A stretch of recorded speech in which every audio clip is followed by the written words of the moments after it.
আসসালামু আলাইকুম। এই সেই বদর।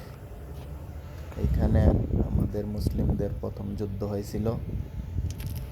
ওই যুদ্ধের মধ্যে কাফেরদের সৈনিক ছিল প্রায় 900 থেকে 1000। আর আমাদের মুসলিমদের নবী মোহাম্মদ সাল্লাল্লাহু আলাইহি সাল্লাম 313 জন মুসলিম নিয়ে ওই যুদ্ধে অংশগ্রহণ করছিলেন।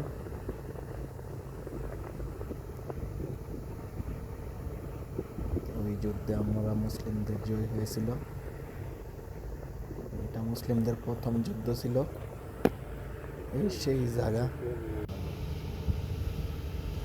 জায়গা এখানে যুদ্ধ হয়েছিল, বদর যুদ্ধ। এই জায়গার নাম বদর।